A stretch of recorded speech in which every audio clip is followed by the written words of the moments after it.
امریکی صدر کے دستخط کی کوئی حیثیت نہیں، عہد شکنی امریکہ کی پالیسی کا حصہ بن چکی ہے۔ ایران کے سپریم لیڈر آیت اللہ علی خامنئی کی امریکہ پر شدید تنقید، کہا امریکہ کا اصل چہرہ ایک بار پھر دنیا کے سامنے بے نقاب ہو گیا۔ سپریم لیڈر نے خبردار کیا کہ اگر امریکہ کسی نئی جارحیت یا جنگ کا راستہ اختیار کرتا ہے تو اسے پہلے سے زیادہ بھاری قیمت اور رسوائی کا سامنا کرنا پڑے گا۔ انہوں نے کہا کہ ایرانی قوم اور مزاحمتی محاذ ہر قسم کی جارحیت کا بھرپور جواب دینے کی صلاحیت رکھتے ہیں۔ آیت اللہ خامنئی نے عوام اور حکام پر زور دیا کہ قومی اتحاد، یکجہتی اور باہمی اعتماد کو ہر صورت برقرار رکھا جائے، کیونکہ موجودہ حالات میں ایران کی عزت، آزادی اور خود مختاری کے تحفظ کے لیے اتحاد ہی سب سے بڑی طاقت ہے۔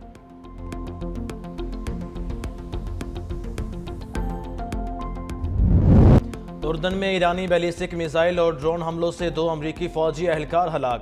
سینٹکوم کے مطابق ایک امریکی فوجی اہلکار لاپتہ ہے، 4 زخمی امریکی فوجیوں کو اردن کے اسپتال منتقل کیا گیا۔ ہلاک امریکی اہلکاروں کی شناخت اہل خانہ کو اطلاع دینے تک ظاہر نہیں کی جائے گی۔ ایرانی میڈیا کے مطابق امریکہ نے ایران کے صوبہ ہرمزگان میں 3 فضائی حملے کیے۔ سیری کے نواحی علاقوں کو امریکی فضائی حملوں میں نشانہ بنایا گیا۔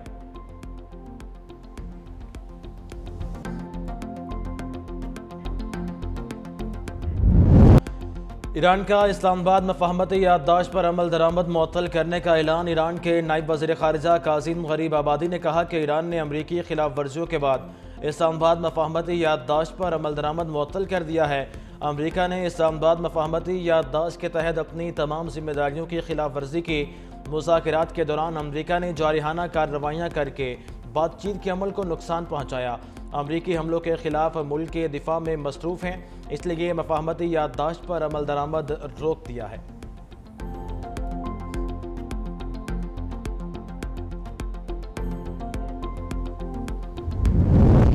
پاکستان میں ایران کے سفیر رضا امیری مقدم نے کہا ہے کہ امریکہ نے کئی ماہ تک پاکستان کی ثالثی کے بعد طے پانے والے 14 نکاتی مفاہمتی یادداشت کی خلاف ورزی کی۔ ایرانی سفیر نے کہا کہ امریکہ نے مفاہمتی یادداشت کی منمانی تشریح کرتے ہوئے آبنۂ ہرمز کے بعض حصوں پر کنٹرول حاصل کیا۔ ایران مفاہمتی یادداشت کی خلاف ورزی پر مبنی امریکی تشریح کو قبول نہیں کر سکتا تھا۔ امریکہ نے مفاہمتی یادداشت اور بین الاقوامی اصولوں کے برعکس جنگ شروع کر کے بنیادی ڈھانچے کو نشانہ بنایا۔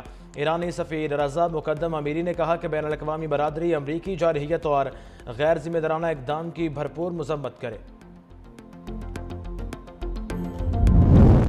مذاکرات اور جنگ ساتھ ساتھ چلنے کی پالیسی اب ختم ہو چکی۔ امریکہ کی مزید جارحیت پر ایران کا سخت انتباہ۔ سپریم لیڈر کے مشیر میجر جنرل محسن رضائی نے کہا کہ اگر امریکہ نے آئندہ 2 سے 3 روز میں مزید حملے کیے تو ایران دفاعی نہیں بلکہ مکمل جارحانہ حکمت عملی اختیار کرے گا۔ محسن رضائی کا امریکہ پر معاہدوں کی خلاف ورزی کا الزام، کہا ایرانی مسلح افواج ہر جارحیت کا بھرپور جواب دے گی۔ ایرانی انفراسٹرکچر پر مزید حملوں کی صورت میں ان ممالک میں قائم امریکی کمپنیوں کو بھی نشانہ بنایا جا سکتا ہے جو اپنی سرزمین امریکی فوج کے استعمال کے لیے فراہم کر رہے ہیں۔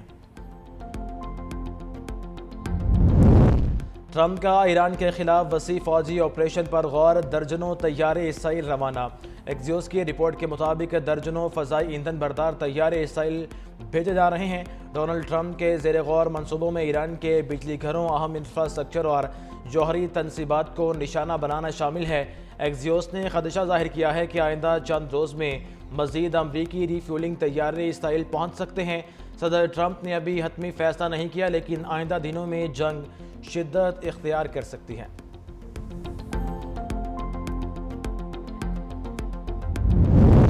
ایران نے اقوام متحدہ سے فوری طور پر امریکی حملے رکوانے کا مطالبہ کر دیا۔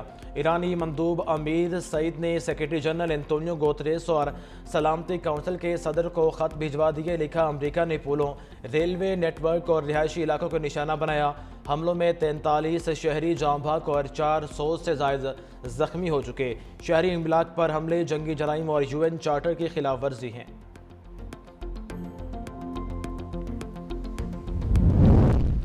ایرانیوں کا خون رائے گا نہیں جانے دیں گے، آخری سانس تک وطن کا دفاع کریں گے۔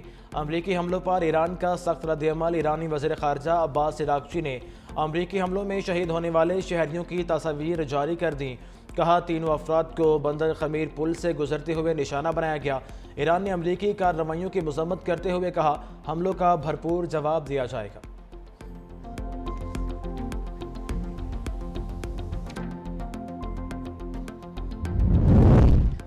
وزیر خارجہ اسحاق ڈار اور کویت کے وزیر خارجہ کا ٹیلی فونک رابطہ، خطے کی تازہ ترین صورتحال پر تبادلہ خیال۔ اسحاق ڈار کا کشیدگی میں کمی کی فوری ضرورت پر زور۔ کویتی وزیر خارجہ کا اپنے ملک میں حملوں پر تحفظات کا اظہار، کہا اسلام آباد مفاہمت کی یادداشت پر مکمل عمل درآمد کیا جائے۔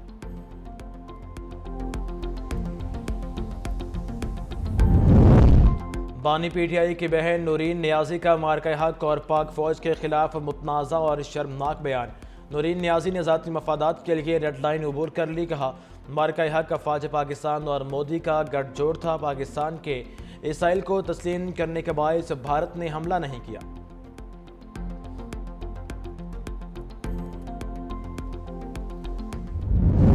پیپلز پارٹی کے چیئرمین بلاول بھٹو زرداری سے بلوچستان کے وزیر اعلیٰ سرفراز بھگٹی کی ملاقات، صوبے کی انتظامی اور سیاسی صورتحال سے آگاہ کیا، صوبے میں دہشت گردی کی حالیہ صورتحال پر بھی بریفنگ دی، کہا زیارت سانحے کی تحقیقات کے لیے لواحقین کے مطالبے پر جوڈیشل کمیشن قائم کر دیا۔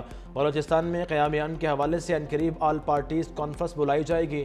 چیئرمین بلاول بھٹو زرداری نے دہشت گردی کی حالیہ لہر میں فوج، ایف سی اور پولیس کے شہداء کو خراج عقیدت پیش کیا۔ بلاول بھٹو نے کہا کہ بلوچستان کے سیاسی مسائل کا واحد حل مذاکرات ہیں۔ پیپلز پارٹی سیاسی جماعتوں کے ساتھ سیاسی ڈائیلاگ پر یقین رکھتی ہے۔ دہشت گردی کے حوالے سے پاکستان پیپلز پارٹی کا موقف پہلے دن سے واضح ہے، ہم دہشت گردی کے خلاف سیسا پلائی ہوئی دیوار کی طرح کھڑے رہیں گے۔ مری میں وزیر اعظم شہباز شریف، نواز شریف اور وزیر اعلیٰ پنجاب مریم نواز شریف کی اہم ملاقات، آزاد کشمیر انتخاب کے بعد کی حکمت عملی اور ملکی سیاسی صورتحال پر مشاورت، پیٹرولیم مصنوعات کی قیمتوں اور روزانہ بنیاد پر ممکنہ قیمتوں کے تعین سے متعلق امور پر بھی غور۔ مسلم لیگ نون کی اعلیٰ قیادت نے اہم قومی اور سیاسی معاملات پر تبادلہ خیال کیا۔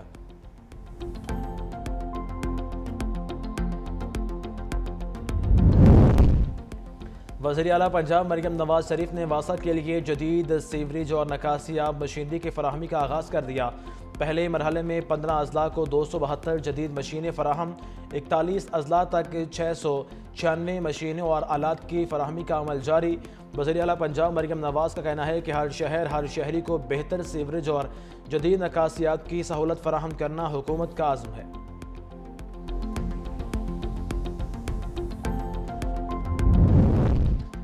کشمیر میں ترقی، خوشحالی اور عوامی فلاح کا سفر مسلم لیگ نون ہی جاری رکھے گی۔ نواز شریف کا کشمیر سے دل اور خون کا رشتہ ہے۔ راولپنڈی میں مسلم لیگ نون کے انتخابی آفس کے افتتاح پر سینئر وزیر پنجاب مریم اورنگزیب کا کارکنوں سے خطاب، کہا اگر پنجاب جیسی ترقی چاہتے ہیں تو شیر کو ووٹ دیں، انشاءاللہ کشمیر انتخابات میں بھی شیر ہی دھاڑے گا۔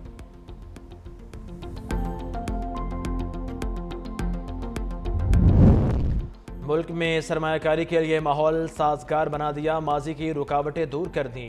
وفاقی وزیر صحت مصطفیٰ کمال کا پاک چائنا فارماسیوٹیکل کانفرنس سے خطاب، چینی سرمایہ کاروں کو پاکستان میں سرمایہ کاری کی دعوت دیتے ہوئے کہا چین کے تعاون سے پاکستان کے شعبہ صحت میں انقلاب لایا جا سکتا ہے۔ طبی آلات کی مقامی تیاری کا عمل جاری ہے، نئے کاروبار کی رجسٹریشن اور سرکاری امور کو آسان بنا کر سرمایہ کاروں کے لیے مزید سہولیات فراہم کی گئی ہیں۔